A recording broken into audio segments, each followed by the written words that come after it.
Welcome to Bulletcast, the Bullet Catcher Gaming Podcast. In this episode, we will be talking about what we want in the future game Ghost Recon game. In this episode, we will have guests of Bacon Soldier, Banhammer, also known as Carlos, Call Sign Intervention, also known as Sam, Knuckles, TJ Dusty, Tyrant, known as Turd Ferguson, Tyrant Slayer, 01 as Jeremy, with special guests Day Zero Gaming, and I'm your voice host, 8up, and let's welcome Bullet Catcher, Andy. Thank you very much for that, Marcus. And I'm going to be honest with you, I really tried not to laugh when you said Turd Ferguson. I don't know if anyone else was holding that in, but I was definitely holding that in 100%. We're going to get straight onto it because I think this is going to be a huge discussion. I think you can almost make this an endless discussion about what people would like to see in the game. I think we'll concentrate mainly, and I'm not saying we don't bring up the older games, but I think we should concentrate because I'm presuming that the next game would also be in the same vein as Breakpoint and Wildlands, as in open world, third-person shooter. That's what I would presume it would be. So we'll mainly kind of stick to Breakpoint, Wildlands, the types of things from those games that we'd like to see, and different things, new things that we'd like to see. So I think we'll kick it off. We'll start with what a really good location to have the game would be, and as we've got Day Zero kindly enough, wanting to come on, I think Day Zero should start us off. What do you think? New game. Where would you like to see it? Okay, so first off, thanks for having me on here. But if it came to a location that I think we should go to, I think it shouldn't be as open world. I think the multiplayer aspect should be maybe partly built into the game, but I do think that there should be at least some kind of single player element to where you can go on like at least like the main campaign, like have two separate campaigns, maybe a co-op one and a single player one, because I'd like to see linear missions where you can go on like raids with like AI teammates and command a squad, and you can't really do that in the way Breakpoint or Wildlands is built up because only one person can command the AI teammates. So I'd like to see if we were taken to a place. I'd like to see missions in the Middle East. Like that's a thing you just cannot do open world and multiplayer with Ubisoft games. I mean, to avoid like political drama and all that as well. You could have like a maybe made up countries if you had to, but definitely, you know, some hot zones in the world right now. Just if you have to make up a fake location, make up a fake location. But to be able to go on like, you only go to that place once, in a raid or something, that would be, I think, a lot more enjoyable than the open world aspect the most recent Ghost Recons have been taking. I mean, I wouldn't mind like a multiplayer sandbox, like with Breakpoint, being separate than, kind of the main campaign, because I'd like to go to multiple places instead of just be stuck at one location, if that makes sense, with kind of a drawn out story and stuff like that. No, I think that makes sense. So in terms of you're talking more of you'd like to see the mission structure be something like some of the previous games that were before Wildlands, where it was a bit more, the path that you would take was a bit more linear, and get rid of the open world. See, I'm actually the opposite. I like the open world, but I do understand and agree with some of the things that you just said. But I do think that they can build those. If you're utilizing AI teammates, for example, I think they can utilize a lot of those commands and mission structure into the world in an open world game, but they just have to kind of build it the right way. I mean, I've always been a fan of you should have a mission planner. So you could open a mission planner. You could literally open something up, show the building that you want to attack. You could zoom in. You can see possibly you could show enemies, maybe not, might be a bit too OP, but you could set up where you want your team to come in from. If you could control all of your AI teammates, which obviously even with the new update you can't, you would be able to decide where they were going to go, which way they were coming in from, stuff like that. But locations wise, I also think you hit on a good point. I think lots of people, especially from feedback, lots of people want Middle East. They want this to be more realistic. So they look at where wars have happened recently, and obviously, we don't have to go into it too much, but obviously everyone knows. But I think what you said is the best thing, and I agree with that 100%. The best thing to do is to just make a country up, because then you can avoid all the political intrigue that might surround it. If you said in Afghanistan, obviously there's politics there. There's politics pretty much everywhere. If you said it is a fictional, maybe an ex-USSR country or a Middle Eastern country, and you make it fictional, it really doesn't matter. And when it comes down to it, as long as the world and the biomes are very good, does it matter what the actual place is called? I don't think it does. But, everyone else, let's just chime in on this. What does everyone else think? I think I don't think there's an issue with using a real world country as long as we create a fictional province within it and stay within that province. I, there, we've ran into this in other areas too. Almost all media, movies, books, comic books, video games take place somewhere real. You're I don't think you're ever gonna pick some place that's real and not break somebody's heart. That's just the way that it is. But Bolivia. Yeah, I mean, yep, didn't well, they broke Bolivia's heart. Yep. But they use all of Bolivia, right? I think if they were going to do another Bolivia, for instance, they should make up, a 20 kilometer by 20 kilometer province that is completely artificial. Maybe some slight changes to the culture so that nobody can look at that and go, well, that's obviously us. And do it that way. Now, I also think that the days of games on rails is pretty much over. I don't think there's going to be any option. I think it's just going to be open world.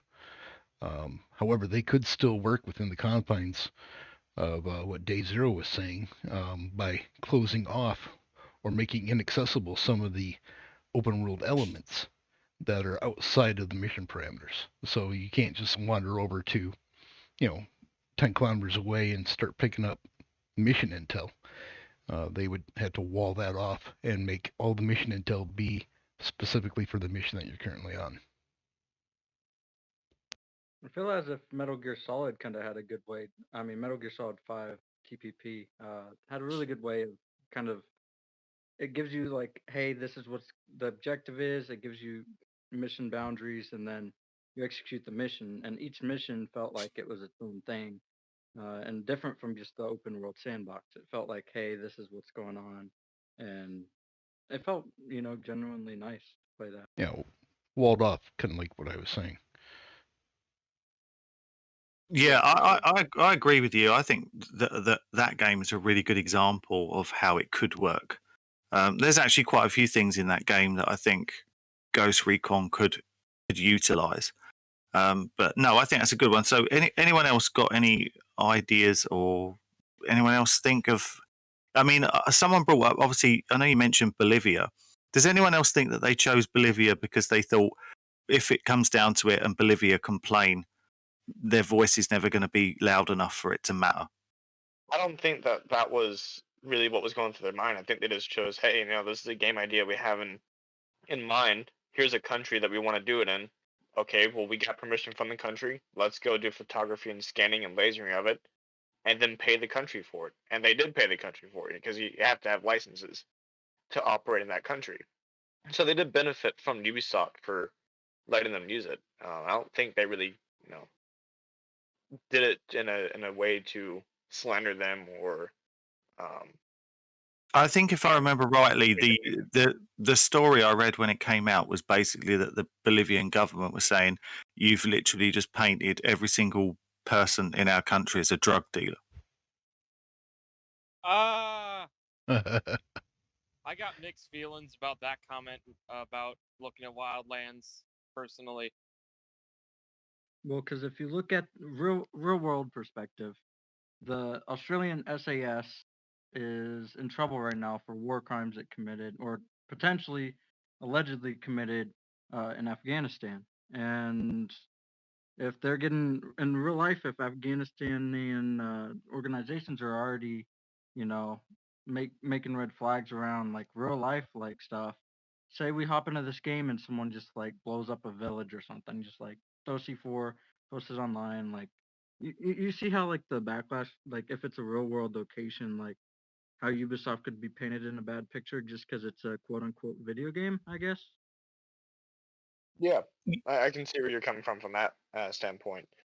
But to kind of caveat back to what you were saying on the whole lockdown and the kind of mission parameters, I think that would be a step back from what Ubisoft was planning on doing with the whole bringing open world gameplay to a console or to consoles like Xbox and PS4, whereas Wildlands was kind of like the first version of that, or first one of the few games that had open world aspects where you could have a mission and go 20 kilometers away and still be able to do the mission or still have it activated. Where that kind of taking that away, I think people would feel like they're limited and hate it because now they don't have that free roam that they've always wanted, like in games from like Arma or Escape from Tarkov. Yeah, I don't even Yeah. think it's gonna be. I don't even think it's gonna be an argument. I think open world games are here to stay. Most of the engines are built around open world games. The days of games on rails, I think, are pretty much over, at least for the time being. I think the biggest thing with these open world games, one, I guess, major complaint I had from Wildlands, granted, it fit the plot, it fit the setting, was this centralized figure, Karen Bowman, magically going place to place, these different safe houses. Whatever we do with this next game, I really would like to see a more centralized, we talk a lot about in the Milsim community forward operating bases or main operating bases. Have a set location where you're getting an order or a mission, and then say, oh, hey, we got to go out, we got to investigate this area, gather intel on our targets or our objectives, and then go and complete the objective, whatever that may be. But I mean, think that kind of like a real ties chain it of back command? to more. Yes, real chain of command, perfect. I like these ideas, if you want my opinion. Here's One an thing idea too. here. Go ahead. I was just going to say one thing I liked talking about settings. Bolivia, aside from all the controversies and the political drama that it caused, Bolivia had this amazing feeling to it. It was alive. There are people walking around, granted it's a game, but they were still living their lives in the game. They were driving their cars. They were carrying baskets of food and different resources. They were, playing soccer. I think I saw a group of people playing soccer on a field. Just a whole lot of life to it. And I look at Breakpoint and I see, granted, plot wise, they're under martial law. So they can't have that world full of life. And I think they really did a disservice to that because I would have loved to have seen automated cars that stop for no man killing me in the streets because I'm not paying attention to which way I look when I cross the road. Right. Because Bolivia did that all the time to me. If I didn't look right, by God, I always got killed by a truck coming out of nowhere and getting ran over. Yep. So I would love to see, no matter the location, whether it's a fictional Middle Eastern country, a real location in the world, I really want to see them bring some life back into the atmosphere of the game.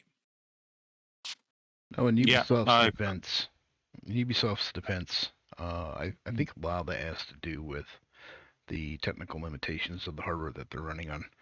There's a pretty significant graphical upgrade from Wildlands to Breakpoint, and I think it really comes down to how much can they render on the screen at a single time, and how many people can you have walking around you at the same time, and all the management of these resources.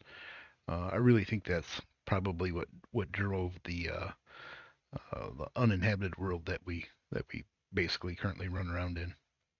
Well, It's Yeah, there's amazing. there's thousands of boars running around. Couldn't they just replace the boars with people? Well, so not just There was that. about seven. There was about seven in front of me the other night, just running about, and it's like just So, get rid of them, put people in. Yeah, but I want to so pick not up just people that. protein. They did that in Far Cry 5 beautifully. I don't know if y'all have ever played that, anyone else in here, but the Fort operating bases, kind of something like that. You had a centralized province where you would be based out of, and you had to secure it, and that's where you go get your resources, materials, and weapons from. And then you branched out from there for each, like, 1, 2, or 3 provinces.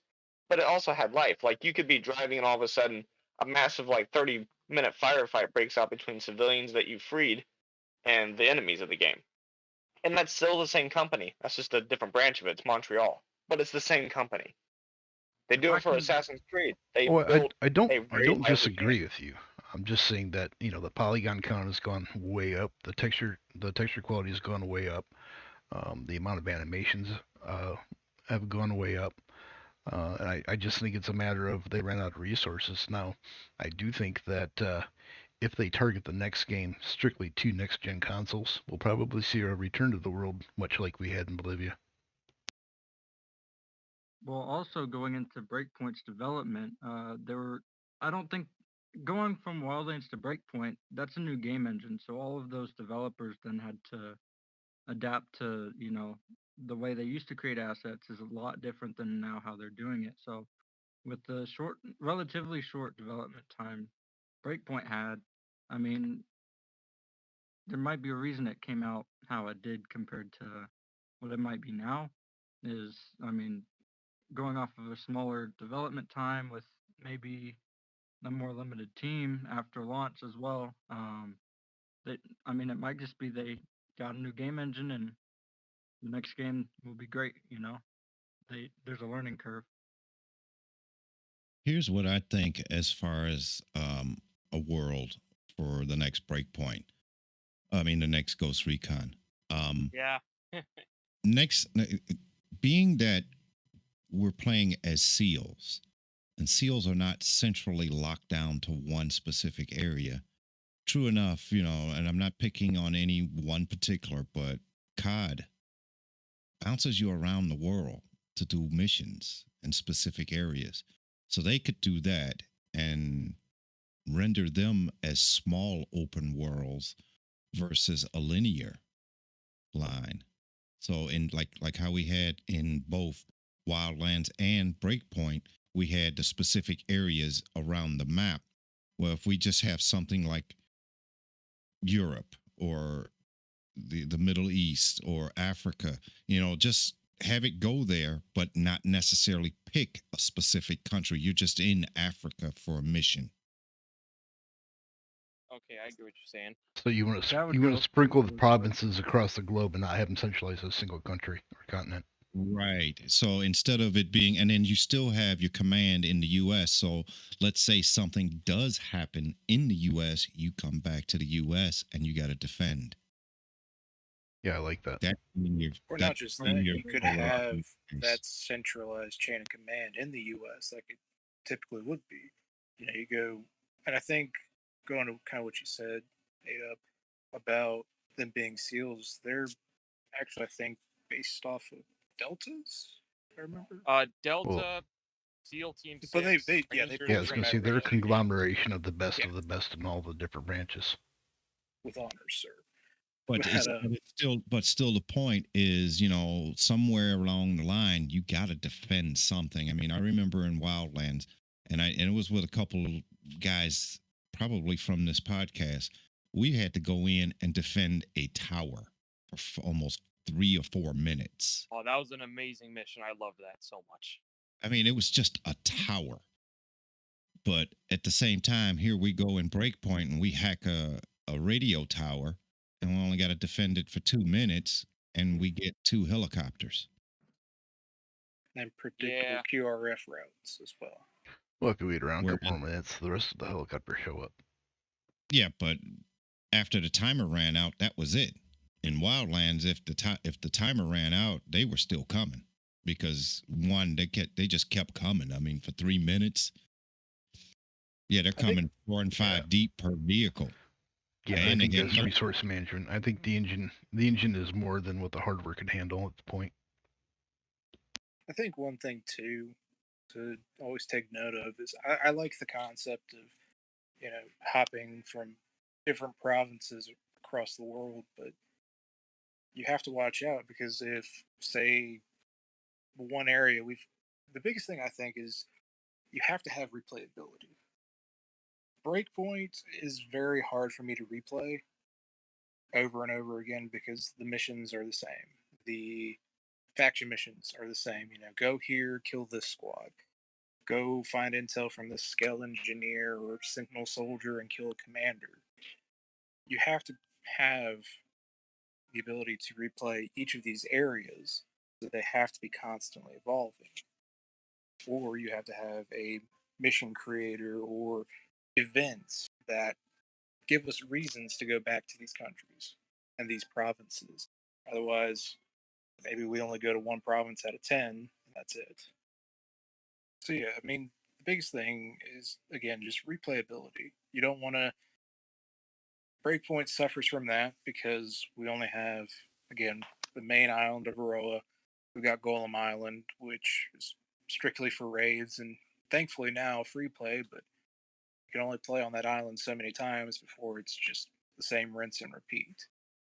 So having maybe better missions, more in-depth missions, ever-changing missions, and reasons to go back to locations is going to really, I think, elevate the level of any Ghost Recon that comes out in the future. Yeah, I think Yeah. a mission editor is in line for any future Ghost Recons absolutely. if you're going to keep that that kind of mentality. I've got a rant all about that, brother. Oh, dude, yeah, I 100% agree. I think mission editor has got to be the way forward. I mean, rather than bother with things like faction missions, they should make a mission editor where you can create your own faction missions. And not just that, but post them to a global community. Have everyone be able to access them. Yeah, like on Far Cry 5, where you could people could go in and play your levels. You could set them up. You could set where the enemies were. They gave you loads of assets to use. That would be awesome. I think people would really like that. So, we could go in and play each other's levels. You could set them up as however you want, assassination missions, or you had to get in, take something, get out again without being seen. You could literally kind of create any scenario that you wanted. Oh, absolutely. I think it was, I can't remember which channel on the Discord server here. I was talking with a member and we had a discussion about it. And the example I used of a mission creator would be take the very first mission of Breakpoint where your helicopters have gone down, you are behind enemy lines, and it's supposed to be a fight for survival, quote unquote. What we got right now is very, very simple. It's okay, yeah, the enemies are a little spread out. Maybe they got a group of 4. But maybe go in and make a mission creator, and oh, hey, those sentinels are now completely wolves. There's about 5 times the number of enemies, and you are now in a massive firefight. And you still got to find a pistol to get going. Exactly. I like the idea. Not just that, but with mission creator, you could sit there and say, okay, well, you find that pistol, you only find it with 2 magazines or 3. You have this amount, you can get injured this easily. Your teammates are at different locations, or they're spawned right next to you, and as soon as you come to, you're in a firefight. That's really, Or you got to bust them out. They've been captured, and you got to bust them out. Maybe. Even yeah, that. There's yeah. so many applications you could have. It's It's beautiful. Yeah, I mean, you could tweak any parameter that you wanted to. You could provide Exactly. a mission goal. You could provide what rules of engagement, things like that. Mm-hmm. Now, I think, I mean, to be fair, we can talk about some of this stuff for as long as we need to. We could go on forever about where it should be set and things like that. I personally think one of the things that we do need to discuss is as not only are the things that we want in the game, but the things from Wildlands and Breakpoint that we don't want in the game. Because there are definitely things within these games that I think shouldn't be in there. Should not be in any I've game. got one word for you: drones. Drones. What about raids? Get out of my head. Yeah, no raids. Not Destiny and Okay, that. so But do you think there's a possibility that you could create a raid? For example, let's say I don't think they will ever do a raid, but if they did, Maybe could not. could they not do a raid that was a more How about a militaristic campaign? Like it's a raid? campaign of assaulting an island, or like if it was Golem Yeah, Island, you break use into a Aurora as barracks. right. You've got to kill this commander. Once he's dead, you then got to move up to somewhere Like else. a, And yeah, it's just a constant campaign of missions to complete the island, and then there you go, you freed it. Congratulations, you killed all the bases. Base Well, no, raid just- maybe, but not necessarily a drone raid. Well, I'd be surprised if we see more raids. It's been pretty much an utter failure. Definitely. I mean, there's So- still If they playing do the- raids, I could see them maybe spinning off a separate game for raids. So when it comes to the raids, I like the idea of, hey, you have to go get this intel, and then you have to go get this intel, and then you go to the mission objective.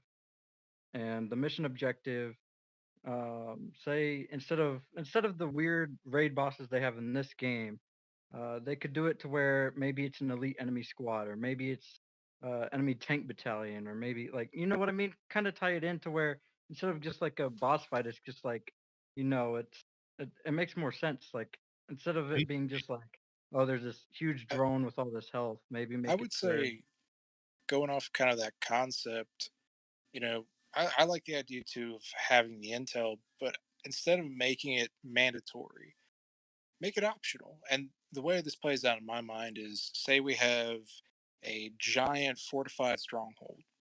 Inside of that stronghold is an HVT. You were sent to kill him. It's basically zero dark 30, for instance. Now you could go in and you can assault the hell out of that place, but you're going to face extreme resistance. You're going to get probably the crap smacked out of your face.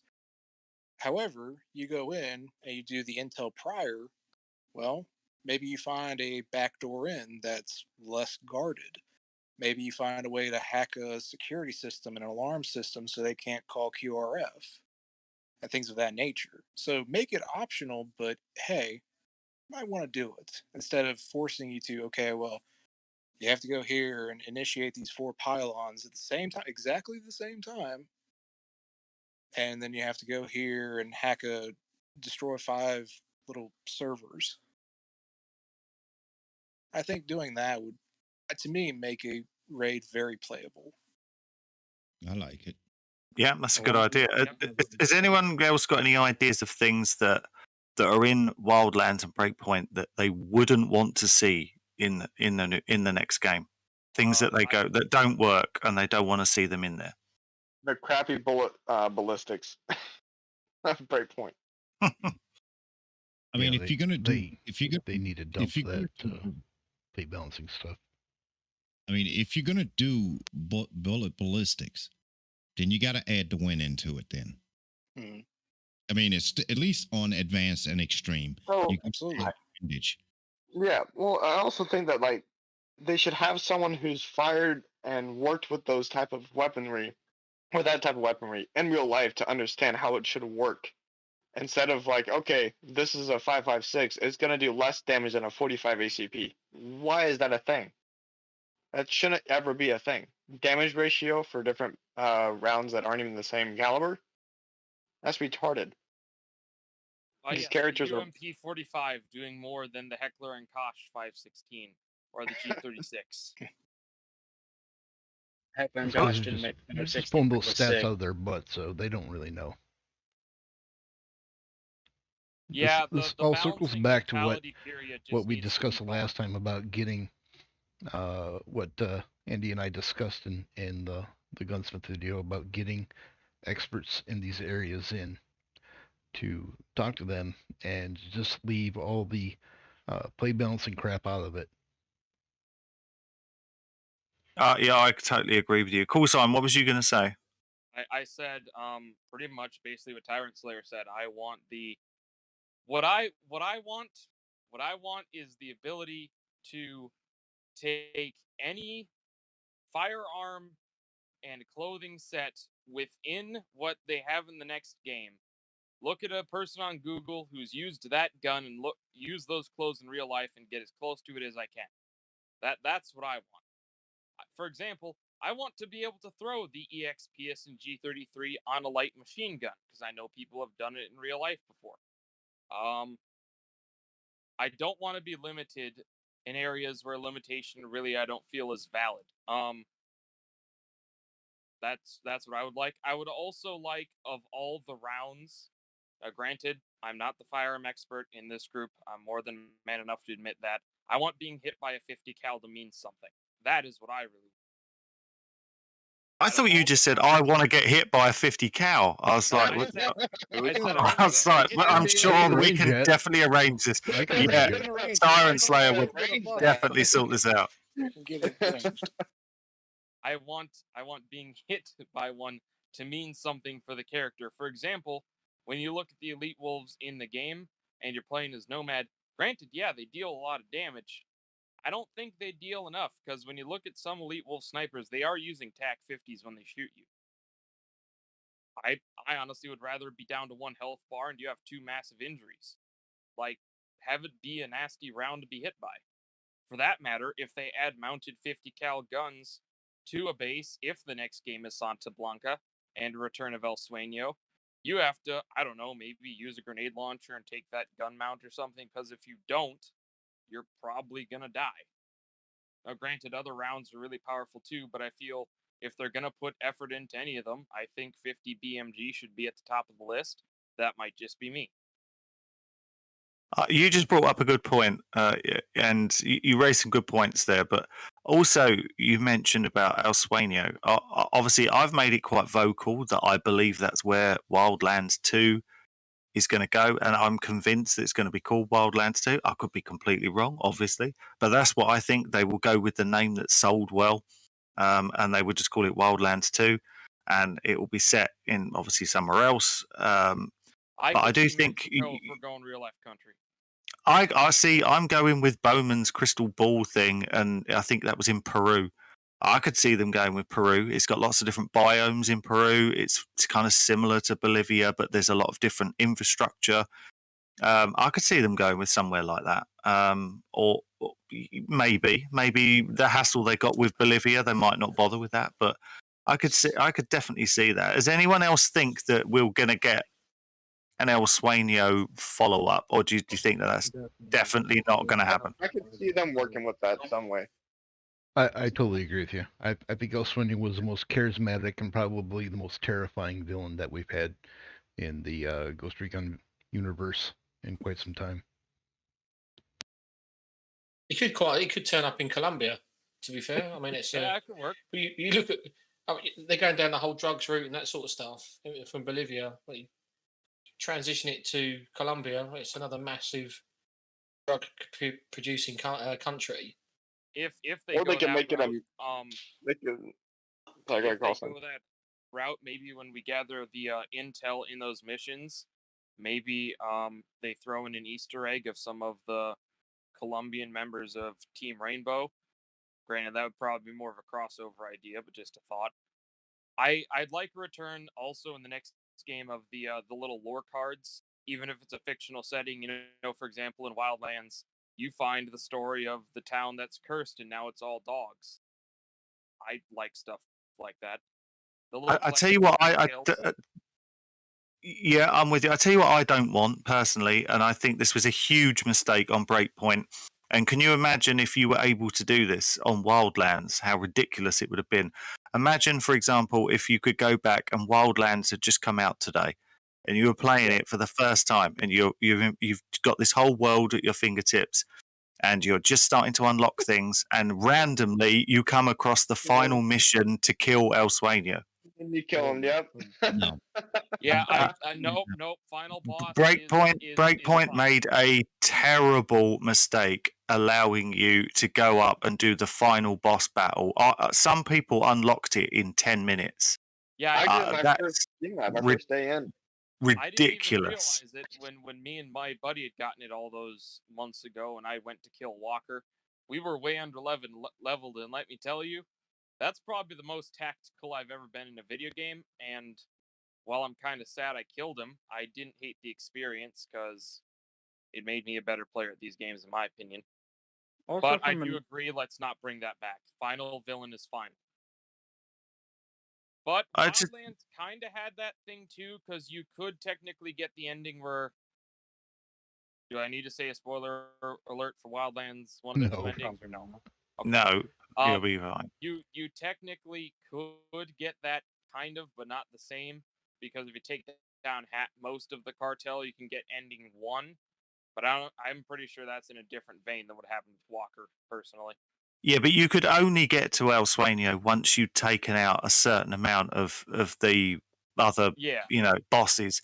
Whereas in Breakpoint, you could literally stumble across brother versus brother within your first 20 minutes of playing the game. That shouldn't happen. While we're on the subject, how the fuck does some random Sentinel rifleman have this extremely detailed and important location of their boss just randomly on his little dossier keypad thing?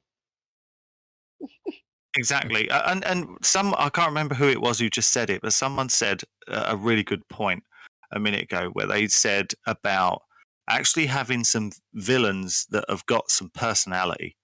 Like, for Because example, Albedo, maybe?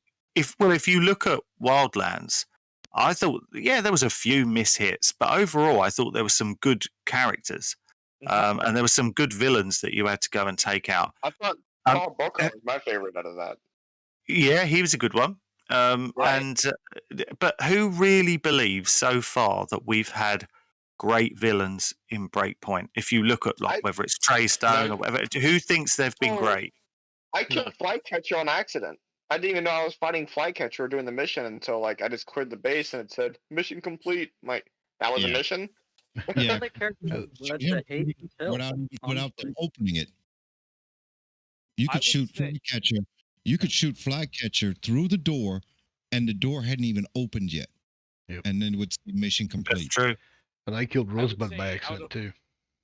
I would say out of all the villains in the entirety of Breakpoint, Episode 3 and the Rainbow Six event are probably my favorites, if you want a rating. I'd say base game, it was probably Sergeant Major Hill because we were kind of led to believe he was on our side, and then all of a sudden he turned against us. Yeah, Uh, Hill was good too. Favorite was That was the a good boat arc missions, but they weren't anywhere tied to the central plot. So when it comes to Breakpoint, it kind of doesn't make sense. But in terms of just mission playability, the boat arc missions were probably the most replayable. This might be a I good agree- spot I agree to, with that. I've This may be probably a good played spot to segue into Cyclops' what we'd missions like to 12 see from times by now. Wildlands Breakpoint. I mean, I like the idea of the amber rain with the gas all over the place, and then you had to get that at the end, one of the end missions where you had to go to Whalers Bay Airport and take the airplane and get it out of there and find Yes, and land that's my on a- favorite mission. Oh and my land god. Yes. a what do you call it, like A squadron of outcast wolves roll up after you land. No. You had to land it on the outcast airfield. Yep. Yeah, And then you got ambushed. And then you Yeah. got ambushed, right? So something like that. I mean, can you imagine if we had to go steal a truck, and then when we get to the location, which hopefully is more than 5 minutes away, and Do you then know get- what though, Marcus? There were some seriously pissed off people commenting on the YouTube channel when that update came out that the plane kept crashing. They just couldn't get it inside. It was quite a small space that you had to land it in. They just weren't able to Planes fly do it. kind of handle it like is, shit in Breakpoint, just like Wildlands, I will say. But I it, mean, but people at were the same complaining time, about. but at the also- same better. like you had the 3 airfields that had a plane, you had the random locations out in the fields that had a plane, so it's not like you had plane practice compared to Wildlands where you had helicopters, you had planes, you had cars, you had all kind of stuff that you had to go steal in Wildlands, whereas here in Breakpoint you found a plane, it was like, oh cool, a plane. And then Yeah, you just randomly somewhere. yeah, and then you can't even fly it because okay, all Got a you can do is flying is helicopters. I've got a question as we're talking about vehicles. So do people prefer the way? So in the next game, would you prefer it how it's done now, that you have to go to a bivouac and call in a vehicle, or would you prefer to go back to the way it was in Wildlands, where you could get a vehicle called into your position? Now, I liked that sometimes, but other times it was so frustrating. It would put a vehicle like on top of a Yeah. cliff that you couldn't get to, and that would. Just like a I think it was a good idea. Go on, mate. But Go like- on. Go on.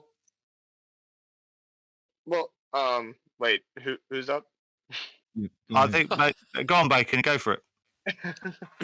No, no, I was just going to say the Wildlands idea, with being able to call in a chopper or a vehicle of any kind, was quite a good concept. I quite enjoyed it, and I miss that in Breakpoint. I think having to go to a bivvy, but you can't change your weapon unless you go to a bivvy, and do all these other bits and pieces unless you go to a bivouac. It's just, and especially if you're in a firefight, is quite frustrating. Because if you need a piece of equipment to get you out of the ship that you're in, you can't. You've got to get Yep. either run away for, I don't know, 5 or 10 minutes to get away from the firefight, and then you can go and get to the bivvy, and So, then change your weapons or do whatever. I honestly liked that aspect because it forced you to choose your weapon carefully. So for me, I only play with one, so I had to choose. Okay, if I'm doing certain things, what will help me in these situations? And I only have to stick with this. And what TG Dusty was saying earlier about the whole fob thing for the next game, instead of having bivouacs spread apart, the whole entire map randomly, have a fob where you have to go back to change a weapon or get a vehicle. And then there you go. That's what you have for that part of the game until you have to go back again or whenever you go back. Yeah, But like only a at the fob. like a weapon locker at Arrow one. Yeah. I would Yeah. say have multiple fobs.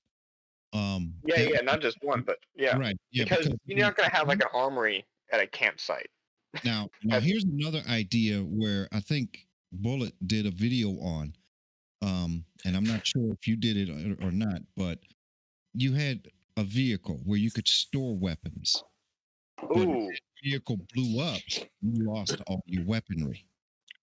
I wouldn't say That's a all good of them. idea. Maybe just the one, like if you have a rifle or a shotgun that you stowed in the back or you left in the car, and it, just got destroyed. Okay. The next time you're at the fob, then you can pick it up again, but, not just gone forever. Right. Well, I mean, if you look inside the choppers, there's a weapon crate strapped in the choppers already. Really? There. Yeah. Oh, there's maybe also that- 6 seats on the choppers, but we don't have 6 people. Oh, that's a really good point. We will bring that up in a second. We're going to come back to that one in a second. But on the weapons, I think they should just cater for everybody. Doesn't bother me in the slightest that you've got to go to a bivouac to change your weapon. I like that aspect of it, but I also understand that some people don't. So they should just have a setting that you can have it switched on or switched off. Well, I think they They incorporated kinda that do. recently. They kind of Yeah. do have that setting. It's called gear They do, score. yeah. They do, No, but no, we're no. not going to. We're never going to get a gear score. We're not. No, That's one thing I think everyone can agree on. We will not get yeah, gear it's score involved. in the next game. It's not going to happen. Yeah. But see, with gear score, you could change weapons at any time. With non-gear that's score, you can't change weapons. Now I have my setup where I have to go to a bivouac to either change weapons and auto refill. Now I run across all dead bodies just for ammo. Right, and that's just that's natural. But the point of it is, if I run out of total bullets, now I got to find a weapon on the ground. The only bad part is sometimes the animation takes the dead bodies away, and you can't see the weapon that's in that supposedly area now. So for that, I again bring back up Far Cry 5. That's like the perfect standard to base off that type of kind of machine on to build off of. Like in Breakpoint, if I kill someone, I see an 805 Bren, someone else sees an AK-47. But in Far Cry 5, we all see the same weapon. We're all seeing the same thing. It can correlate, pretty simply there. And another thing, of course, on Far Cry 5 is that your AI teammates, as such, could drive vehicles for you. Oh, and it's all, yeah. Oh my gosh! Don't even get me started. I could go off on a tangent with that. It's fantastic. The driving not. feature It's of Far Cry. yeah. It's nice to be able to get in a vehicle and you can be doing something else, looking at your weapons or whatever, whilst they're flying you to your objective, and you don't have to do the flying. I really like that. I Or don't see why or they can't autopilot. bring that in. Yeah, like the autonomous vehicles that supposedly the future had in Breakpoint. In Far Cry 5, you can set your car to drive itself, and you can watch Netflix until it gets to the objective, and it will stay Yeah. on track. That's a very good point. But let's hit your point, Knuckles, and let's try and bring in Tyrant's been very quiet and Banhammer's very quiet. Let's try and bring these Yeah. guys in on this one. So Knuckles mentioned about the fact that about the seats on the choppers. What about in the next game? How many players would you like to be able to see on your team? What do you think, 8. Tyrant? What do you think? To be completely honest with you, I think 8 minimum would be about right. Minimum. Okay. So what would be Minimum. your maximum? What about maximum? I say go balls to the wall and double it. 16 maximum. 16 players all in the same world. That could be interesting. I mean, I mean, I can't see them going to that number, but I do think 8 should be a realistic number. What do you think, Banhammer? What are you thinking? How many do you think 8's a good number, or do you think it should be something different? So as far as the numbers go, I'd bring it down to 6, just because if you had a lot more people in the game, 8 people, 12, 16 people, then you have to take into effect everything that the engine's going to have to do and the performance of the game. They're going to have to take something out. So that's why I think maybe 6. 6 would be a good number, in my opinion. Yeah, I was thinking 6 to 8 myself. To be completely honest, I don't know how many games that have like hundreds of players at once, have 12 players at once in a game, and they're small maps. They're very limited. They're very, they look detailed, but they're very small and limited. But you can have 12 people on it. So I don't think there's any reason whatsoever now, with the technology we currently have with this new generation of consoles, as well as some of the new generation of PC stuff coming out, why that could not happen. There was one game somewhere around the SOCOM days, and it was called MAG. There were 256 players in one game.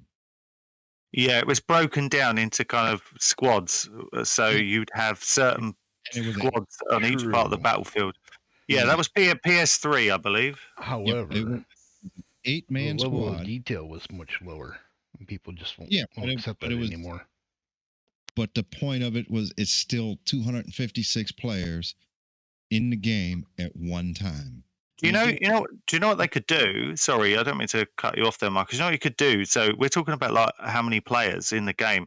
So what about if you had the base game, so the PvE part of the game, you had 8 players, but the PvP side of the game, you could have 2 teams of 8, but those teams could also use the main island. So you could have the 8 versus 8. Instead of having the PvP separate, you could have the PvP as within the main game as such. So you set like a mission objective and both teams have got to get there and do it first or something like that using the main island. So effectively you could have 16 players, but you'd be kind of competing with each other. I like that. I mean, it's like the old SOCOM days when you had 32 people, 16 per side. And you still had a mission to do. It was either get the extraction or breach and clear. It's still mission based. So well, it'd be a lot easier to implement from a system resources aspect, because now when you're doing PvP, you don't have civilians walking around. I mean, honestly, I'm not. I could see eliminating the civilians if you got 16 people playing, and it should be automatic. Okay, it should count how many players are in the game, and then it should go accordingly to civilians and world life.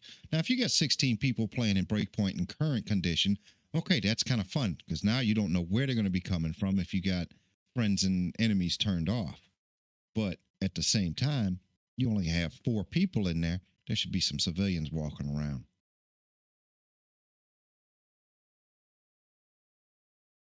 No, I totally agree. I think actually we should talk about this a little bit more. So, in regards to civilians and wildlands, I think we all agree that that's the way that we need to go. I Yes. think you need the world to feel immersive. 100%. You've got I to agree. have that. But I think people need to understand there's a price to pay for that. The polygon counts in Wildlands are about 1/4 of what they are in Breakpoint. So every single element you have on the screen is now taking 4 times as much time to render. It's taking 4 times as much memory. And it takes 4 times as much CPU power to manage. That's why I think if they do something like that, and they certainly could do with this next generation of consoles, but current Xbox One, I just don't think it's feasible. Okay, but I think it does need to be in there, though. I mean, even things like the convoys in Breakpoint are not good. Like convoys were much more interesting where you had helicopter support. Some of them had 3 support vehicles. In Breakpoint, they're nothing. There's hardly any of them on there. You don't really get any rewards for attacking them. I've played Wildlands for hours just doing, convoys. And they added trains in Breakpoint, and the trains didn't do anything. Like, imagine how fun it would be to attack a train in Breakpoint if it was to the same convoy levels as Wildlands. That would be amazing. That, but use it as a mode of transportation. I mean, who's going to really stop it? Yeah, you can't land a helicopter on a train neither in Breakpoint. You can't Just land your it'll body. just destroy. C4 doesn't even Just stick to destroy it. the helicopter. I So think. go ahead. You can destroy the helicopter, and then all of a sudden the convoy starts running in Wildlands, which was really cool because you had the civilians out there driving around, and you still had to figure out, okay, hey, I'm in a helicopter. I'm going to take you, across this intersection. Then all of a sudden that intersection became a hot zone because now you brought the convoy, and that intersection just happens to have a Unidad group around it. Now you got a battle with the Unidad plus the convoy, and your mission is still capture the convoy, which was great. But here in Breakpoint, all you got to do is just drop an EMP and convoy stops. No, I think that's a really good point, actually. I think that's an excellent point. And going back to what Day Zero was just saying then, the train, why don't they utilize the trains? Why can't you board the trains, attack the trains, hide some of the weapons on the trains or important documents that you've got to go and get before you can do a next mission? I mean, like, I get that, okay, visually, okay, nice, there's a train, but I can't believe that you can't utilize the train at all. But I definitely think that's something we should do. But here's something I want to bring up. So, a lot of people have said that the wolves are like when the trailer came out for Breakpoint, it made it look like the wolves were going to hunt you down, like that you were going to, you were going to be hunted. And I think a lot of people would agree that that doesn't really happen. They give up far too easily.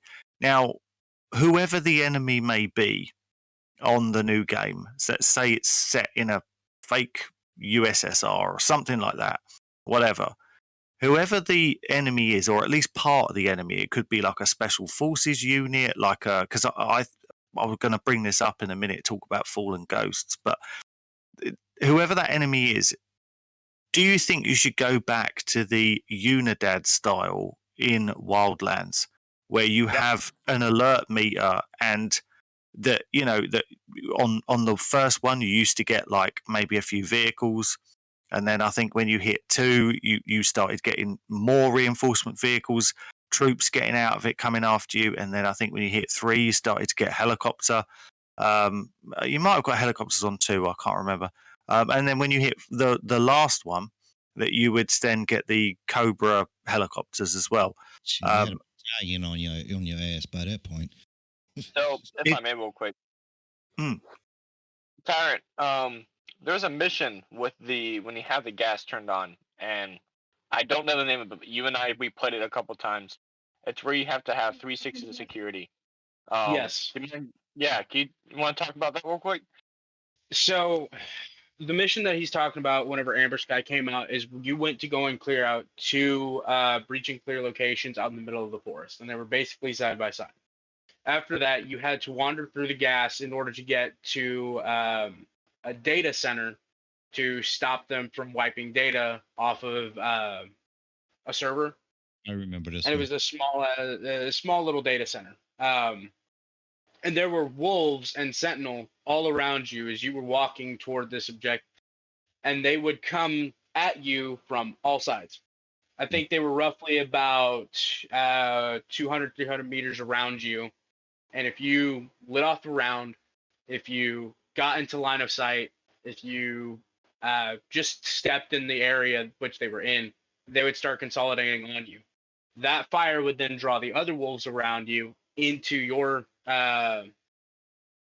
sector, and then they would start engaging you. So you had to pull 360-degree security at all times, or you got overwhelmed. Yep. I think that was really, really cool. Talking about the gas, though, and civilian presence in the next game, I think it'd be really nice if they had the survival aspect and go into places that were deemed inhospitable and able to utilize that. It would come at a price, and you had to make sure that you were prepped to handle it, but it could be like good routes to get to bases and whatnot, unexpected ways. Yeah, and as the survival aspect, you could utilize civilians for survival things as well. You know, you could break into civilian houses and take food or whatever. Do you know what I mean? If you were desperate or things like that. But what do you think about the Unidad idea? Does anyone want to go back to that system? Or does anyone think it was a kind of a bit too Grand Theft Auto? I thought it was I thought it was brilliant because you got overwhelmed really, really quick. And if you'd run out of ammo, you were kind of screwed. You had to. It was almost like an escape and evasion. You know, you would if you run off into the woods, they followed and they still hunted you down. So you had to really like firefight. You had to engage and then withdraw, engage, withdraw, engage, withdraw. You know, there was no couple of minutes of just sitting there and then they go away. They wouldn't. They would actively come after you, and you would have to fight them off until you'd either manage to get out of an area and they'd fuck off, or you'd kill them all. I just thought it was really good because they were relentless. They just turn up helicopters, vehicles, one after the other, and you would get absolutely battered. I like the idea that you could do that and be in a battle for 30 minutes. Yep. We used to go in and poke the bear just to provoke all that war. And yeah, exactly. Yeah, you'd go and take a few pot shots, and then next thing you know, you've got sort of 20, 30 Unidad after you, and you are blasting your way out, and you've got to have a good proper firefight to sort of you do like the old escape and evade. It was brilliant. I loved it. I'd like to see it again. I've noticed in Breakpoint that firefights have increased a little bit in certain provinces. There was someone on the server I was playing with. We spawned in. There were 5 people that were walking up on us, like as soon as we spawned in. So I turned around. We shot them. We go about 30 yards. There's people up on a cliff face, looking down at us. They spot us. They have another patrol nearby that hears our gunfire. They went over. Now we have 22 people shooting at us downhill, so we take cover behind a cliff, which then we get spotted by a convoy that shoots at us, and it turns into like almost a 45-minute engagement after we just spawned in. It was fantastic. I'd never seen that happen in Breakpoint, and I think they might have been tweaking a little bit behind the scenes, I or agree. Yeah, just because having I to had be a lucky in the same place. I had a 13-man patrol. Yeah. I've only seen it once, but I was like, this is amazing. And I purposely, normally I would have just gone past, but I was like, there's no way I'm not engaging this Yeah, right. 13-man patrol because this is just too much fun. And it felt more like Wildlands did. When you Yeah. watch, a few of us were on Wildlands a few weeks back, and we got into a huge firefight at one of the Unidad bases. I can't remember which one it was. I think the one where the train station, the train goes through the middle of it, and it's got the cave part of it as well. We got into a huge firefight there, and we fell back to where the train tracks were, and they were sending reinforcements in behind us on the roads. They were flanking up the hill behind us. We had snipers shooting from the towers. They were pushing up the train tracks. They were attacking the building that we were kind of hiding out in, and it was epic. And it was like we were there for like 50 minutes just in this one battle. We hadn't accomplished anything at that point, and that is lacking and just not there in Breakpoint, those epic battles. And we did discuss this on the last podcast, that I understand that people want to play Breakpoint with like this kind of no HUD stealth, because I really enjoy doing that. And I think that should definitely be a part of the game. But I also think that you should try and mix and match it. Like, so if you have a new game, have these epic battles that can happen all over the place. But also, if you want to, you can do like you do in Breakpoint right now. Choose a base. If you want to go and do it on your own, go and do it on your own. Stealth the whole thing, kill everybody, get out. I think it's really important that they cover that. There's a big milsim community in Ghost Recon, that they make sure that the settings that they would require are going to be there, but at the same time make sure that you can have fun in the game. Like the Wildlands, the world was fun. It was just fun to be in. There were the moments that you had in Wildlands, the time spent laughing, as Dusty said earlier, where you've just had a big firefight, you've survived it, and you're like, yeah, I'm the man. And you walk out in the road, and some old granny runs you over, and it's like, I got killed by an old granny from Bolivia on this quiet little dirt road, and I just got killed. But those moments are what make the game, like that. These little things like that make the game. I mean, there's so many small things that need. I mean, my frustration is there's APCs parked up in Breakpoint. They don't use them. Why not? I want to be hunted down by multiple APCs filled with troops who pour out the back of it and come after you. You're wanting Battlefield. That's what you're wanting. Well, I've played a lot of Battlefield. Yeah, I yes and no. There are aspects of Battlefield that I do want. Battlefield for me is still primarily all about the multiplayer. Don't get me wrong. Some of the single players, like Battlefield 4, I actually really enjoyed the single player campaign on that. Yeah. There's some good single player campaigns, but they're very much single player campaigns. To make this an experience for 8 people, if that's what we're going to go with, roughly 6, 8, whatever it is, you want the world to be fun, engaging, enjoyable, to have bases big enough for still be a challenge for 8 people, along with small ones that you can just go in and absolutely wreck. A real balance of and the biomes, and I want to see even better weather, because it seems to be like they improved the snow in Breakpoint, but then the rain is nowhere near as good as it was in Wildlands. Like, Remove the desert. yeah, we need more. Yeah, the biomes need to be a bit more interesting. Like, we need desert, things like that. And not being funny, but one of my biggest complaints that I've mentioned numerous times in videos, and is the water. I mean, Breakpoint, if you look at the amount of water that you've got, and literally none of it is utilized at all. Like, how could they have not had enemy patrol boats on Breakpoint. I mean, it's just that's a travesty. Well, It's they just show such them a in the trailer. wasted. They Yeah, show yeah. engagements in No, they the relied trailer. on the drones. That's what they did. They relied on the drones for it. But I think they that don't makes do. it- But the drones don't do anything when you're in the water. You can get on a speedboat and go bombing around. No one does anything. You get the occasional helicopter that will fly over, and Yeah. that is it. Like they needed patrol boat. They could have done much bigger vessels that you're on a little, if you're playing solo and you're on your little speedboat and there's a big vessel with 16 guys on it, you're like, shit, I need to avoid that. I do Or, not want to get 70 seen. Like Well, a 70 millimeter cannon just staring at you in the face. Exactly. That will wreck your speedboat in like 2 shots and your speedboat's trash. Well, the part that blows y- my y- mind, is that part of the story is they don't want anybody getting off this island, but they've got no boat patrols to enforce that anywhere. Not just boats, military aircraft. Why is there no military aircraft?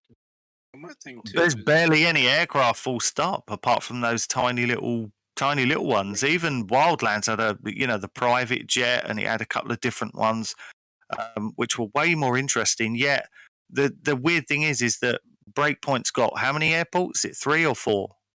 3 3, I for believe. It's got a 3? helipad Yeah, at every it's got single 3. base.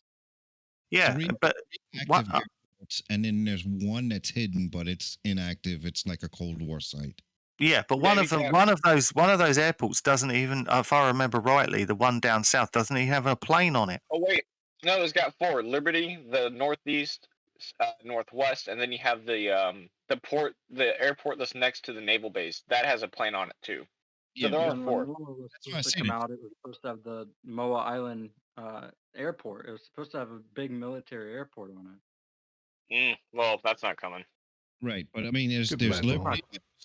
Then there's the other one, up on the east end of the island. And then you got Whalers Bay. Those are the 3 active airfields. Then Yeah. you got the naval port down at the bottom that has an airplane. So you got four airfields. And again, like I said, there's one that's hidden, but it's a Cold War site, and then it's it's overgrown. I can't remember exactly where it's at, but I believe it's somewhere near the Seal Island area. Yeah, it is. I know what you're talking about. Back to the subject about no military air force or aerial patrol. They kind of do have them in Breakpoint, but granted, they're really only 2 kinds of helicopters, or 3 we really see ever. Granted, there are really only 3 in the game, anyways. Currently, Yeah, the little birds. Little And the Birds, the bird. Ophius, and the Gypsy, or the Gyps, or whatever it's called. Yeah. Well, And so I they guess the like- Blacklist too. I guess no one flies those except for you. None of them Or is like- flying. Blacklist is amazing. Screw you. I'm saying the AI don't fly them. They fly little birds and gyps. Okay. Gotcha. No, on Golem Island they'll fly the Gyps and the other big ones. Oh, the Cobra. Yeah, whatever the ones are with the 3 propellers, or the 3 3 top propellers or rotors, whatever the main central one on top is called. Yeah, I know which one you're talking about. It's the one that has the the opposite direction propellers. Yeah, that's literally all armor. Hmm. I speaking of which, I think this is a nice touch. In the going back to episode 3, the one of the missions where you go on a boss fight, that's how you get that Raven's Rock chopper version of it. And a creative boss fight, in my opinion, is having to take down that guy's helicopter. Now, if you're running the sharpshooter class and you use a anti-material rifle, I'm guessing you down him in 1 shot. I didn't do that in his boss fight. I thought it was pretty fun. I believe it was Griffin is who is in the bird.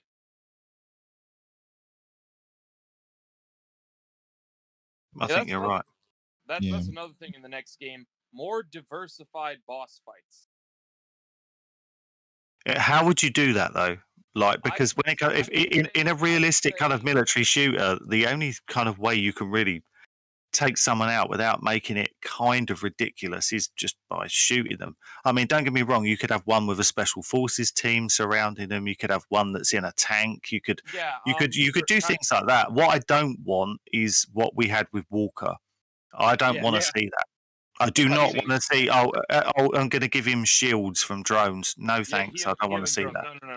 So kind of what you said, Andy. Yeah. For example, one's driving an APC. Maybe one's a top tier chopper pilot, and you have to take him on in a helicopter v helicopter because he's just that high in the air. And maybe you have a shittier bird than he does. For example, maybe I'm not great with helicopter frames. But let's say he has one of the top 3. You maybe have the 5th or 6th best in the world.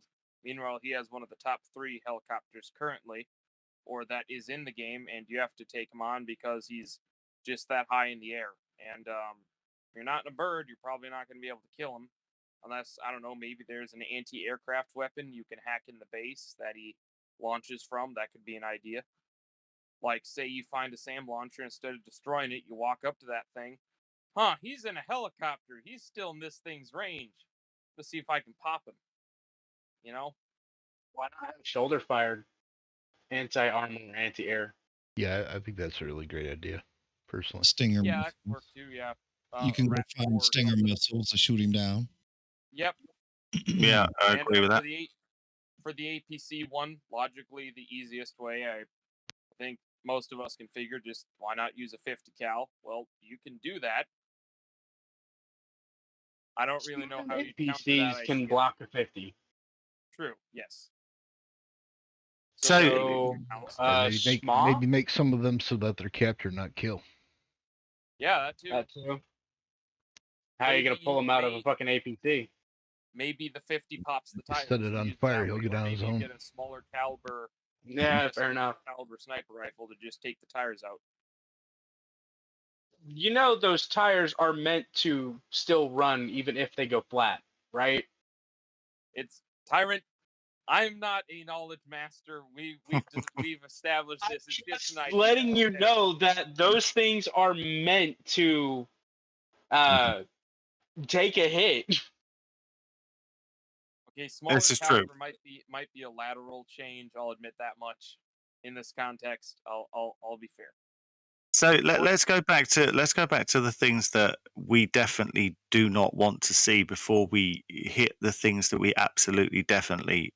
I know we've kind of gone backwards and forwards a little bit, but when we go down the things that must be in the new game, like some of the features and things like that. So let's just finish off with what we don't want to see, what we definitely do not want.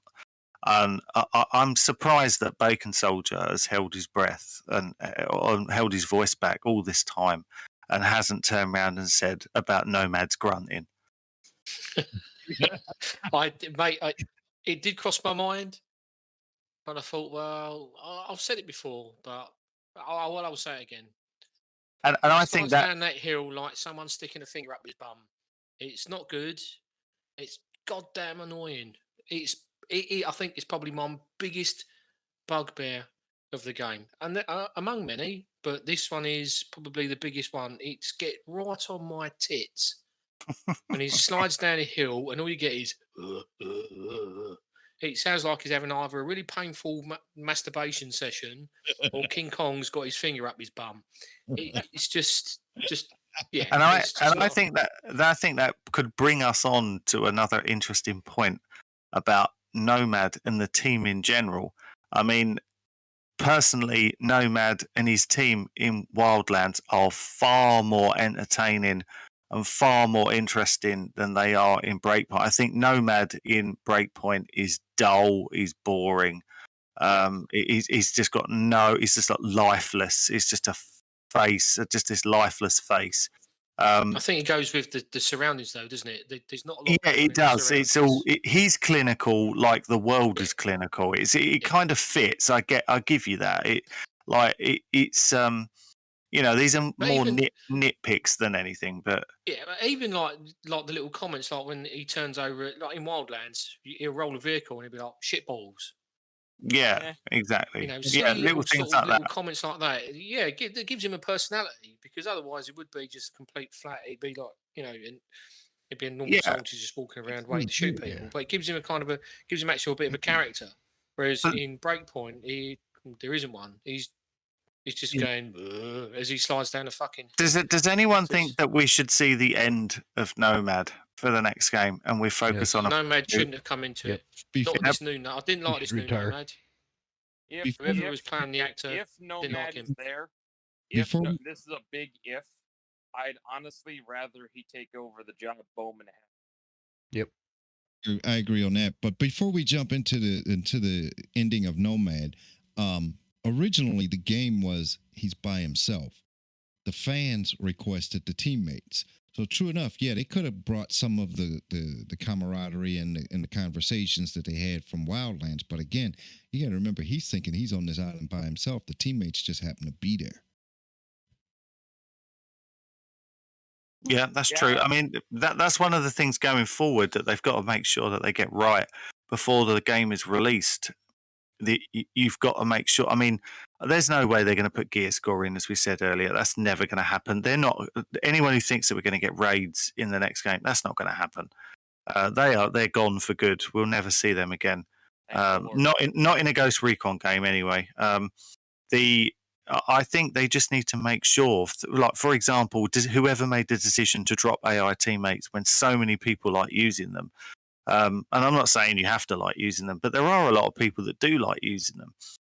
They need to be in there from the beginning, and they need to have a lot more options available to them from the very beginning. The customizable options need to be there for your teammates from the very beginning, and there needs to be the content available. I'm not saying that you have DLC, every week, even though I'm pretty sure most of us would quite like that, but Yep. it felt like it took too long when Breakpoint came out to get some of this new stuff out. It felt too long. It always feels too long in between updates. I don't think it should be as long as it is, and especially when some of them have come along and then you think, well, that's quite small. Like we haven't had anything for 4 months, and that feels really small. I mean, I think it was the Resistance event we did in under an hour. I think it could be done in under an hour, and you're like, Yeah. Almost. I mean, it's not that I didn't like. I No. quite liked some of the missions in it. Like, I'm not criticizing the missions. The missions were good, but I could have done with 5 times the amount of them, or much longer ones. Or I mean, the ambush, the vehicle ambush ones. If you'd have put that mission in Wildlands, I think you'd have had a completely different style of mission. It would have been so much more interesting, because you could have chased these vehicles down and there's other vehicles on the road. But instead, if you just opted to chase the vehicles down, there was no one else around. It was just too easy to take them out. You didn't have to avoid oncoming traffic. And I know this is getting back to the point we were talking about earlier, but what about day zero? Come on, what do you think? You've played these games a lot. What do you think about Nomad? Do you think we should see the last of Nomad and bring in a new character, or would you like to see him back, or the original the voice actor back from Wildlands? What would you like to see? When they killed off one of his Wildlands teammates, that was it for that team. I think this is their last mission. I think they should have ended the storyline better with Midas and Holt, but I don't think it's gonna happen. But going off of what you were saying a second ago, like you want more updates and stuff like that, man. I do have a really good point that no one's really brought up today yet, if I may. When Breakpoint first came out, it had these seasons, and Wildlands also had like loot box whatever, which I'd like to stay away from that. But it does bring up a good point. Would you pay for this game to be a live service game and for it to have seasons and paid seasons for cosmetics and or whatever, or maybe they put out DLCs as well, paid DLC maps? I mean, And now we're if they were looking. willing to put out more content, would the community pay for it? And now we're looking at another version of COD, Call of Duty, because almost every month they got a new season coming out. And then I don't know how much it is. I think $10-15. You can start off at rank 0 or again, and then go through to 100. But at the same time, you're picking up gear as you go along, cosmetics, weapons, skins, and everything inside of that 100 tiers. True enough, yeah, you got to build up. Yeah, the first 4 or 5, or excuse me, the first 4 or 5 are real easy. But by the time you get to 100, you're going to be battling a long time before you get it. And then that's why it's only like a 4 or 5 week window to play this to get to 100. But do you not think on when it comes to like looking at Breakpoint, for example, there just isn't like go and have a look at Breakpoint and look in the store. This game's been out for over 18 months. Does that look like a store for a game that's been out for 18 months? No. There's hardly anything in it. Well, we And have to... Go ahead. sorry, when it comes down to it, there are multiple weapons that people have been screaming out for a long, long time. Now, I know we've talked about this before, the licensing and things like that. I get that. But there's so many things that they could put in the store that I believe people would pay for. And those opportunities are just not there. And it always makes me feel that the second that this game kind of flopped to a certain extent, that they were it kind of, I think they pulled so many people off of it. The season stopped, the rewards for the faction missions stopped, everything kind of stopped. The raid stopped, and they just went, oh god, we need to go back and make this a bit more like Wildlands. So, and they weren't planning to do any of that, so they then had to go and do all of that, and all of the cosmetics that we probably would have got through faction missions, things like that, we've never got. And it's such a shame, because I do not think this game is a bad game. I love this game, but it could have been so much more. And there's still things even now that could be done that would make a lot of people happy. You know, like simple things to buy in the store. You know, like the Mark 18, for example, has just been added. They could have offered that 6 months ago and put it in the store for $5 and probably had 100,000 people buy it. Look at the money that they could have made. Claymores. That I was going going to to be my Claymores. point, was that we need to remember that whether they admit it or not, first off, Ghost Recon's never been a leading title for them. It's always kind of fallen behind their other IPs. But generally speaking, this game was a failure from day one. And I think the part of the initial reaction of not getting any DLC was them still reeling. I don't think they were expecting the backlash that they got. I think they honestly thought that they were going to hit this thing out of the park, and then when it failed so hard, they just kind of washed their hands of it. But they, there's an obligation to the gamers, especially the ones who pre-ordered it with all the extra stuff and also bought the year pass. There's an obligation there to keep some of the stuff up. And I think right now what we're seeing is I think we're starting to come over that hump, and I think we're starting to see them trying to revive the game a bit, so that when they put out the next title, they don't go into it with such a bad legacy behind it. I think you've been spot on with everything you just said, 100%. And you only have to look at what happened after Breakpoint came out. Ubisoft, they delayed Watch Dogs. We were supposed to get, I believe, the new Rainbow Six game. It was supposed to come out. I think Breakpoint was coming out when did Breakpoint come out? September, October of that October year. 4th. The other Rainbow Six game, the Quarantine, was supposed to come out in April, and it's now 13 months past that release date, and we still have never seen anything past that initial teaser trailer. That's how far. Yeah, they put everything back, which means some of the things that they were doing in these games, they were going to implement the same type of things. I really do believe that they were going down that road, and they've had to go back and look at what they're doing and make sure that they are speaking to their core audience for those games. Ghost Recon, for example, should never have had gear score and had anything to do with the Division. It's not the Division. If you want to play the Division, go and play the Division. You don't bring those aspects into Breakpoint. I mean, there's no way they would ever do that again because they saw the reaction of from everybody. It wasn't wanted, and even though there are people out there that don't like AI teammates, I don't use them myself, but I still want them in there. They should still be in there from day one because there are a lot of people who do want them in there. There are a lot of people that don't want to go on and play with other people, or can't play with other people. I mean, as Day Zero was saying about having seasons and things like that, I think I would pay if they said to me, "We're going to give you all this stuff if you pay $15 a month. You're going to get this, more vehicles, more cosmetics, more weapons, all this stuff." I'd pay it.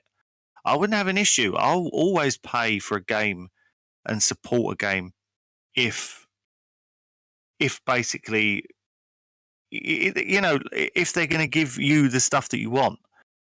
But there's too many times they haven't given the things that we want. I mean, yeah, I don't know. It's just a difficult one. I just think Breakpoint, as Jeremy said, I think it changed so much for them that I think they always said, let's get this game in a position where people are going, do you know what? This game's good. And this is a good game. They've turned it round. And when they turn it round, when they release the next one, they will have a lot of happy people because they'll implement a lot of the features that were missing from this game, or the fact that people have now picked this game up. I mean, still every week people comment on the YouTube and say, oh, I've just bought the game. So people are still buying it, but it's so cheap to buy. And I'm sure if you picked up Breakpoint today, you'd probably think it's way better than obviously back in the day when you bought it at release. There's a lot more in there. There's a lot more to do. But yet you can still kill Walker in the first 5 minutes, which that's still there. That's still there, and I still can't believe that. I know I keep going on about it, but well, developers and artists and assets and licenses, these things all cost money. They're bankrolled off of the income that comes in off the game. The game failed right off the bat, so it wasn't getting nearly the income that they had budgeted for. And then it's just continually slid in its retail value. I mean, I've seen the game for as low as $7. So, they're not making a whole lot of money off that, and it takes money to create DLC. It just doesn't appear out of thin air.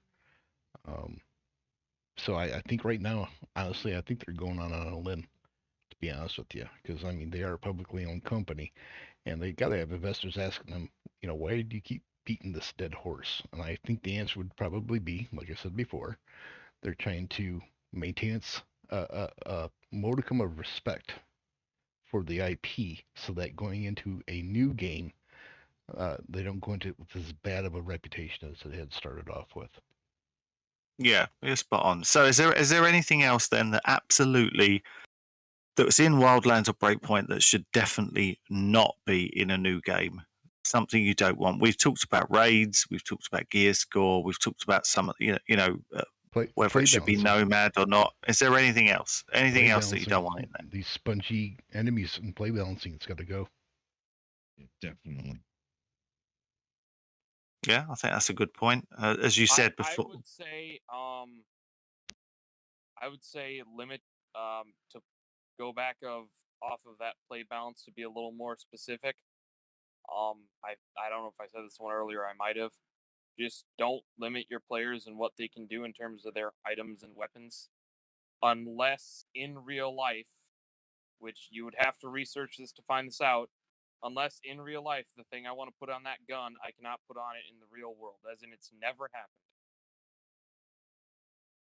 happened. Fair enough. Be it civilian or military grade of that gun. Go on, Bacon. I was going to say also being able to, he can't do a simple task like walking up a hill. You get halfway up it and then just slides down. It's like, just walk up the hill for Christ's sake. I want there to be I want there to be places that he can't get easily. Yeah, don't get me wrong. I mean, not like sort of cliffhanging type stuff. You know what I mean? But walking up like a fairly steep gradient, you can do that. It's not impossible. Yeah. But get to a point where you need to get to a peak of a mountain or whatever. Yeah, you can go up there by helicopter and stuff like that, but that might mean you spawning off to a bivvy or whatever. But when Well, you're within feet of it, then you should be able to get up there rather than getting to a point where he's sliding back down. It becomes annoying after a while. yeah, there's a lot of rivers as well with very low banks that when you're in the river, you still can't climb up that bank Yeah, because the yeah, game has yeah, decided that the bank is too high for you. And you're like, yeah. but you could easily reach up there and grab it with your Yeah, there's a hands. ridge you can put a knee on and climb. Yeah, You can jump over a 6-foot fence, no problem, going through a compound. But getting out of a river, you yeah, can't jump it's out of a like, river. no, It's you've got to just go and nonsense. find a bit somewhere with a slope to get Yeah, out. And that's that might really mean frustrating. walking. Yeah, it might mean like 100-meter run down the other end of the river or whatever. It's just Yeah. it's unnecessary and it takes up time. Well, it If- almost feels insulting. It's like they made them inept. I mean, Um, if you're going to add something in there, and I'm almost agreeing with you with that, there, Jeremy. If you're going to have something where you need help from your teammates, hey, put on their boost. That way, your teammate will come over there and help you up, and then you can reach down and help him up.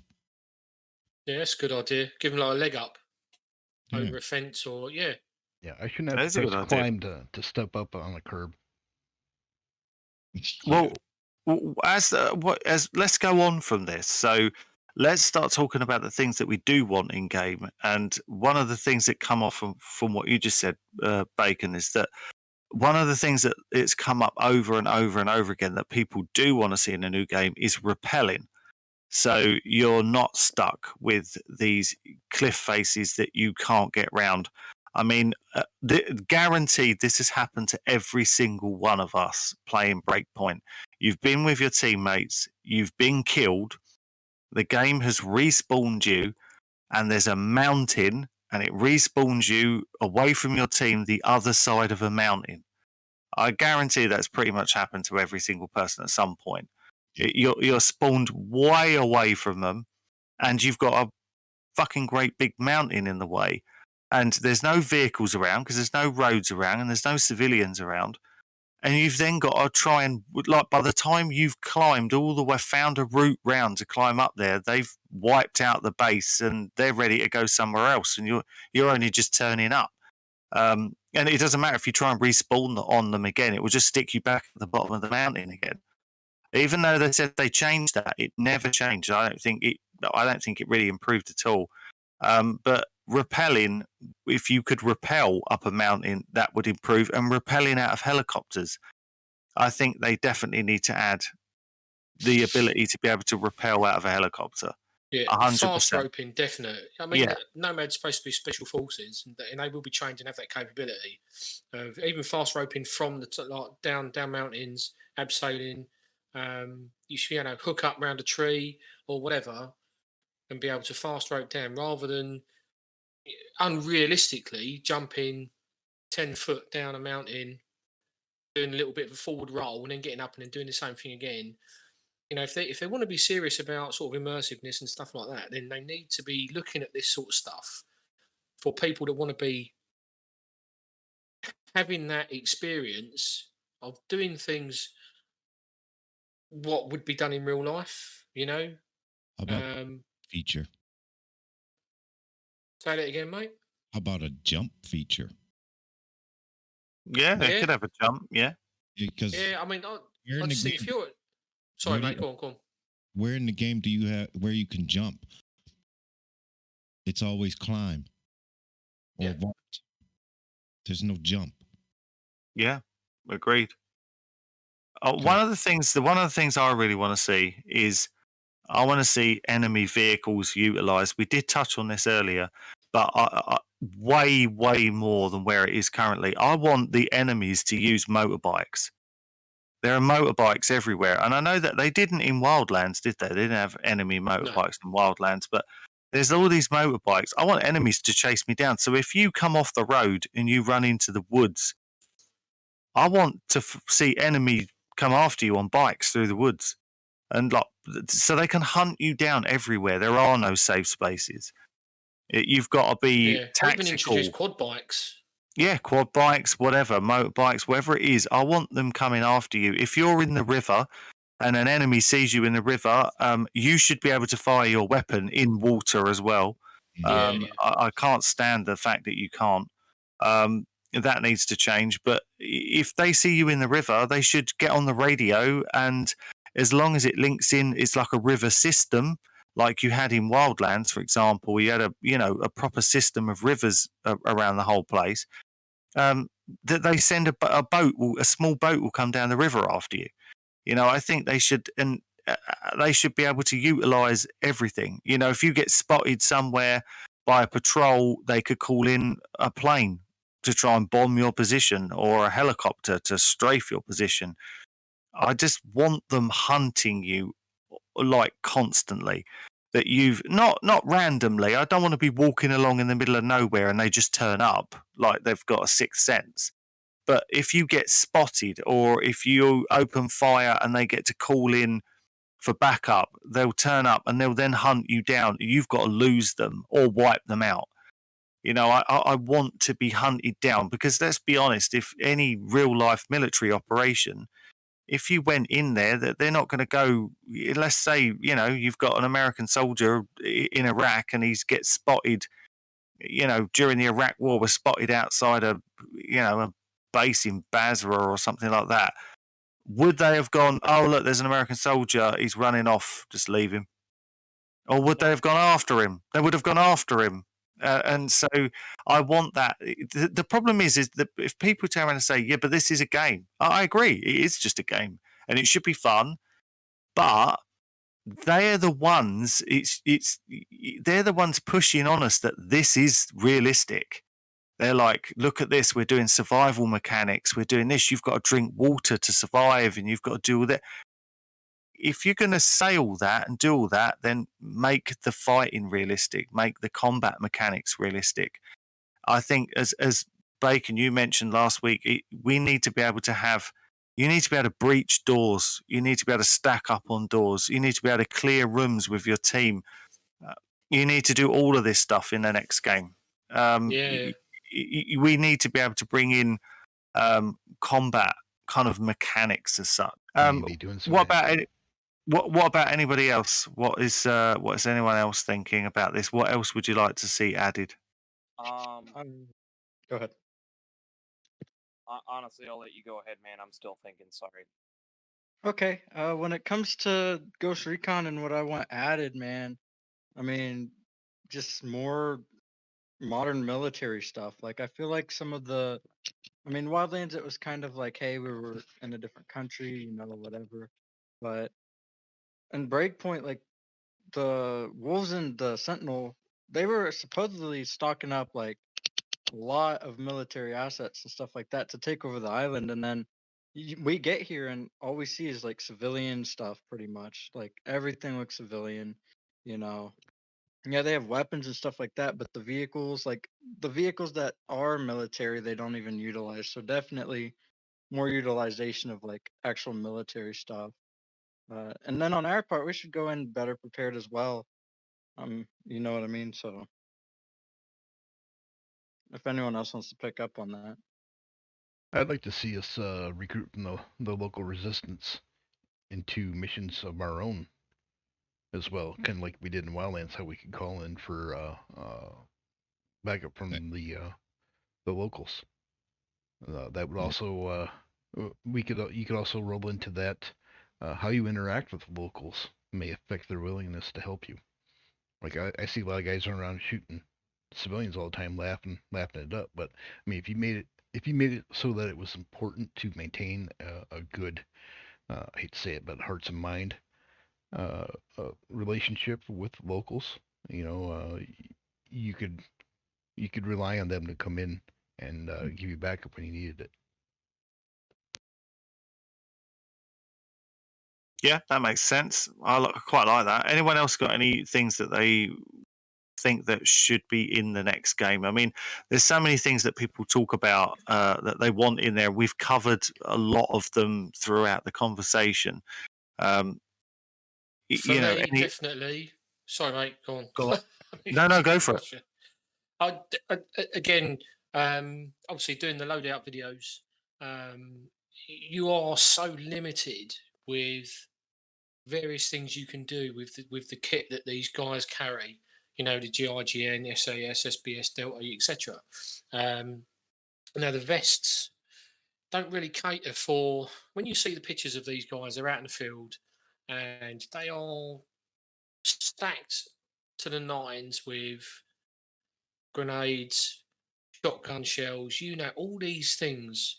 I think Nomad looks too lightweight with his setup. You know, all of the plate carriers, all of the vests, and everything else. You know, there might be 4 mags across the front and 2 um, pistol mags around the side.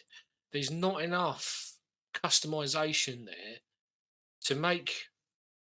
And I don't know about the rest of you guys. Make it feel as if you're actually in a combat zone where you're out for maybe weeks on end, however many weeks it might be. You know, if they want to be immersive with this game, they've got to make it look realistic.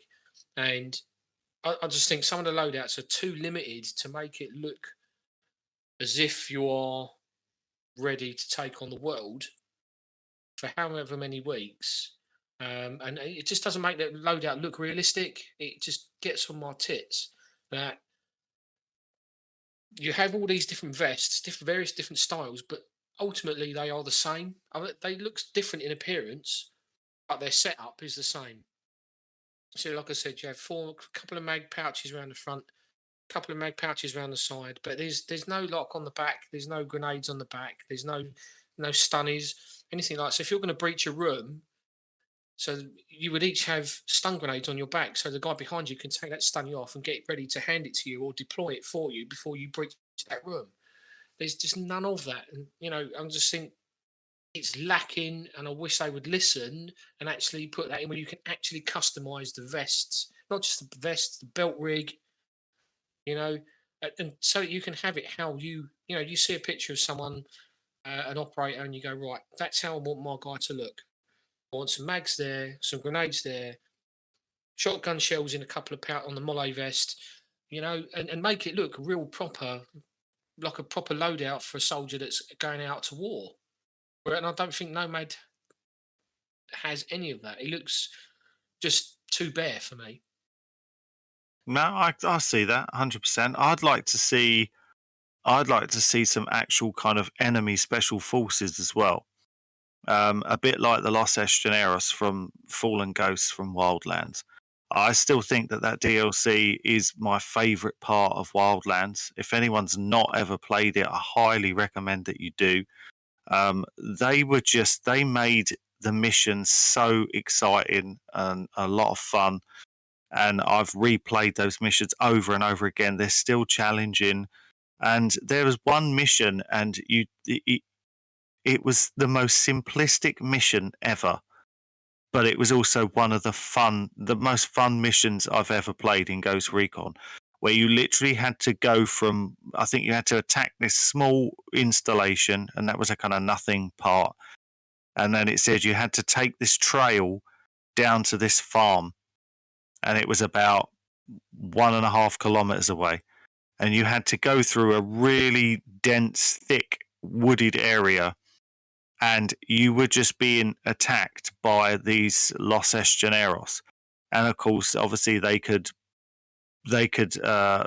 jammers. They had guys wearing the invisibility gear. Bless you. Stuff like that, and it just made it so interesting.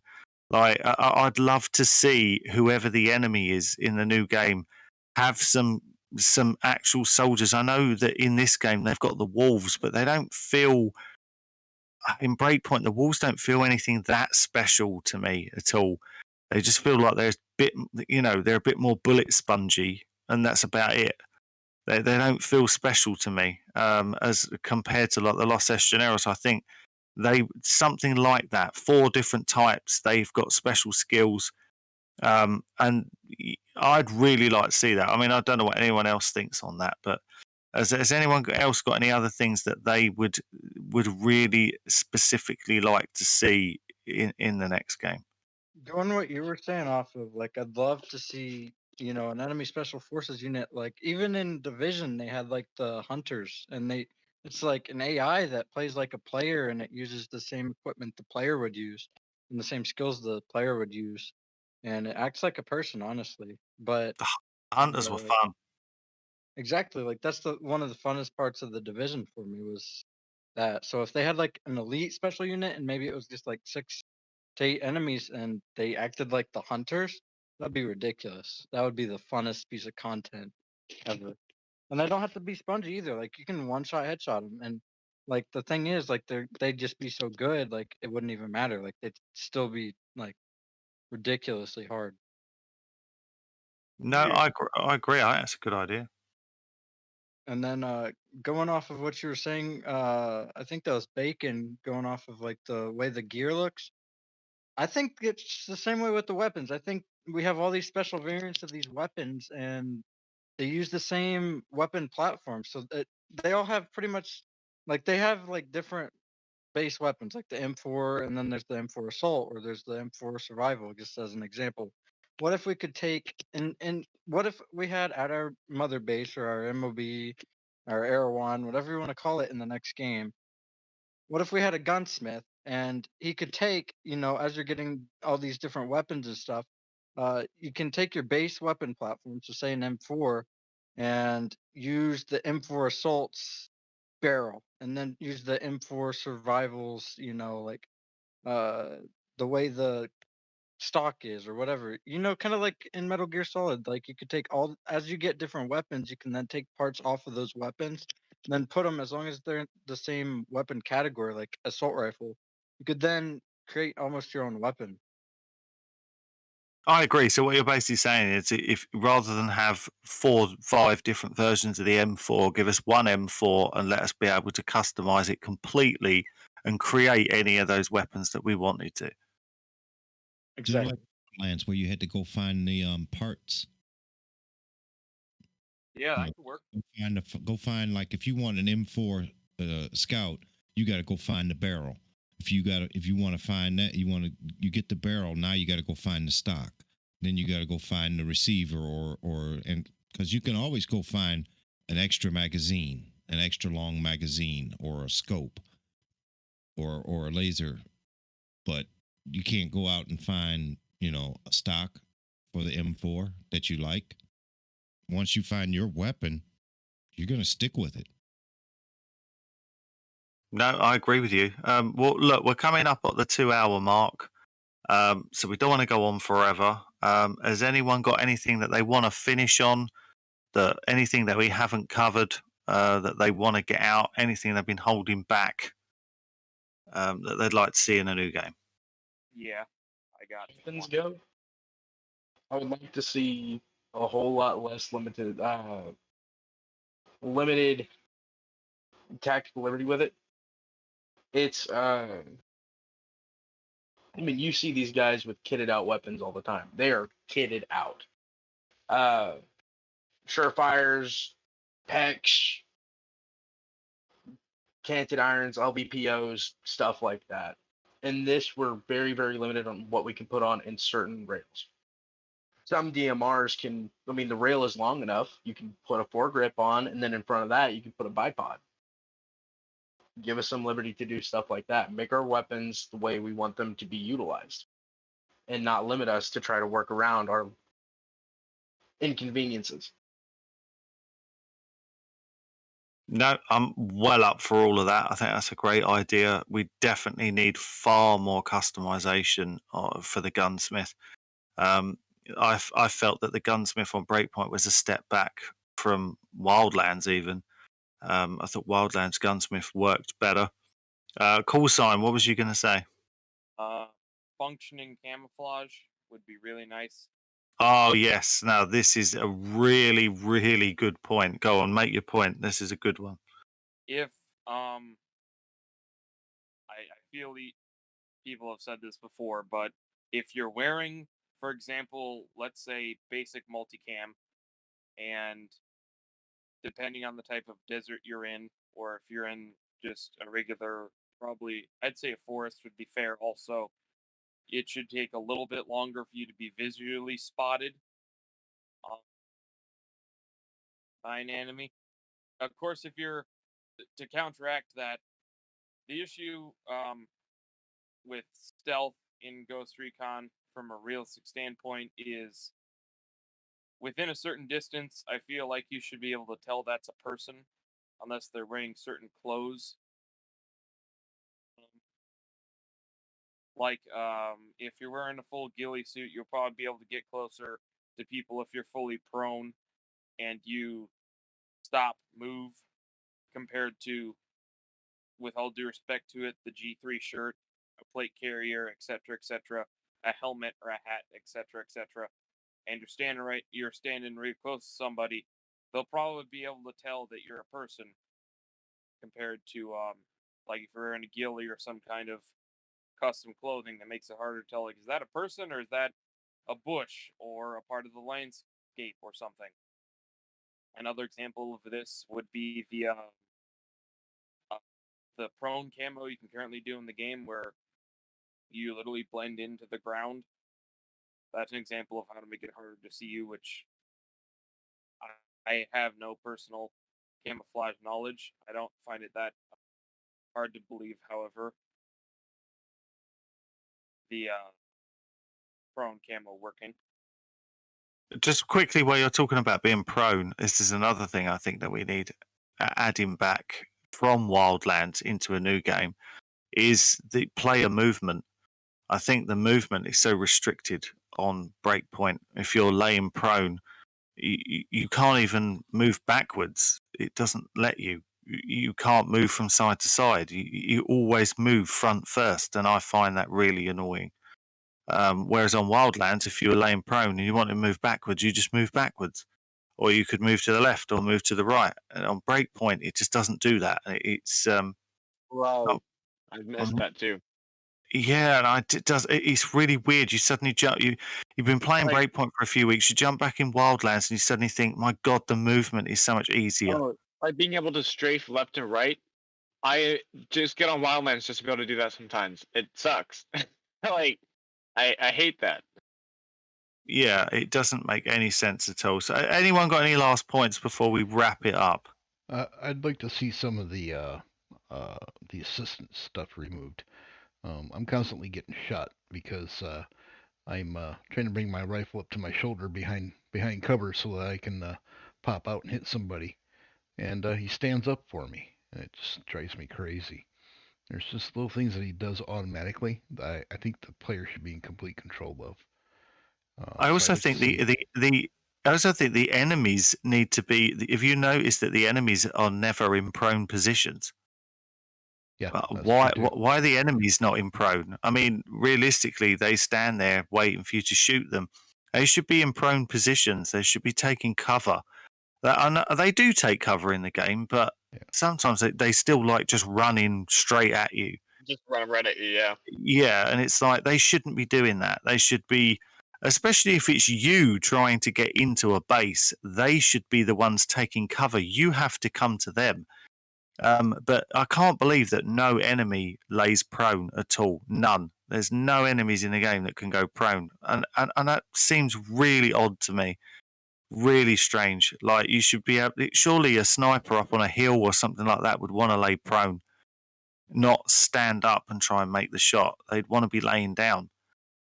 So yeah, I don't really get that. I don't get that. That's something I would like to see. And improved AI, enemy AI, improved on your AI teammates. I think the AI all round could do with improving on the next game. I don't think anyone would have an issue with that.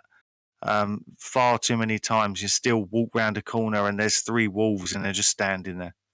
And they look at you for a few seconds before they even do anything. And by that point, you've killed them. You know, definitely improvement on that, 100%. Anyone else got any last thoughts before we finish? IR probes and IR lasers seen in Yep.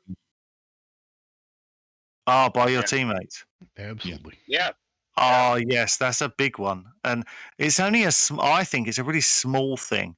I mean, I don't see why this can't be added in Breakpoint. You know, why this can't be put in. I agree with you. That's a really good point. Laser designators Yep. that can actually use to help guide in missiles from choppers. Well, Yeah, that's interesting. that's another good point. I like that one. It was a missed Maybe, opportunity with the strike designator. Yep. Maybe when you max out your rebel support, when you call in reinforcements, like with Unidad, you get a chevron mechanic that is beneficial to you.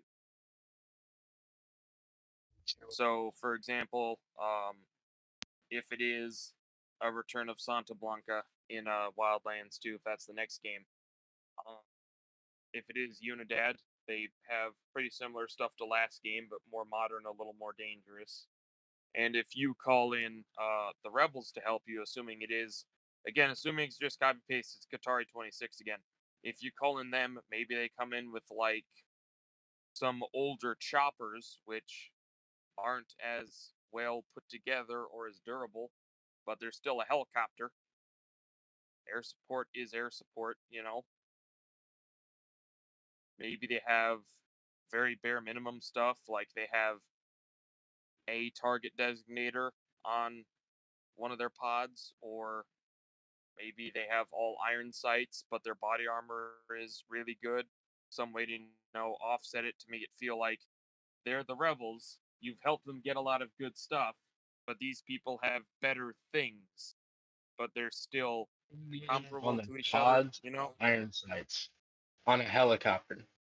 No, I'm saying for their guns. They have irons instead of actual optical sights for the ground members, but they have better body armor to offset their lower accuracy.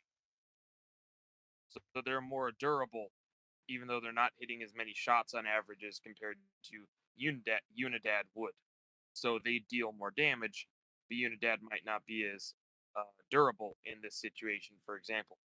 And for the helicopters, they might only have a few pods that have a strike designation system, or they might just have it might be just a plane or a chopper, if it ever existed, that just has Gatling guns. But meanwhile, the Unidad, for example, have I believe you guys called it the Cobra, the gray one with the singular rotor. They have that guy, which is a really effective chopper, or a Blackhawk, for example. Meanwhile, the Rebels have the older stuff, or not as effective. But they have the same things, just different levels of effectiveness. Yeah, that makes sense. Here's one thing that no one was really brought up in this time frame. We're able to dismantle gear. What about building gear? Yep. Or repairing it. Or good point. Repairing. A wear system for your armor. You can dismantle a chest protector, or where the parts go. Yeah, they just go into your inventory, don't they? Yep. What can you do with them? Well, again, I think they have plans for that. Completely honest with you, what could you do with them out in the field? Well, I mean, out in the field, I mean, true enough, yeah, but you can do it in the bivouac. You can repair your plate carrier that you are currently wearing. That's technically out in the field. I would rather see that shit be done in a fob. But I mean, and just have master fucking do it. You can upgrade your weapons with all the dismantled weapons, but you can't do anything to your plate carrier, your helmets, your pants. You know, you can have a sewing kit for your pants or your shirt. You know, repair my gear, and it takes some of your gear, your dismantled gear away, because you have to repair your pants. Eventually, you'll walk around with shredded gear, and armor would be less effective as well. Yeah, no, that's true. Yeah, I like it. Well, I think we've reached the end. Thank you, everybody, for joining in. Marcus will sign us off in a second, but before that, I would just like to say thank you again for Day Zero for jumping in with us. The link to his channel will be in the description below. Go over and check his channel out. Thank you for everyone from the Discord for jumping in. If you want to join the Discord, the link will also be in the description below and on the front of the channel. Thanks, guys. Appreciate it. And we will be back with an episode 3. And that will where we're going to be looking at the new update and was it any good? What could have been improved? We're just going to be really breaking down that update and seeing what it was like. But until that one, thank you very much for watching. Marcus, take us away. This has been a Bullet Catcher Gaming Podcast. Join us next time for another exciting episode.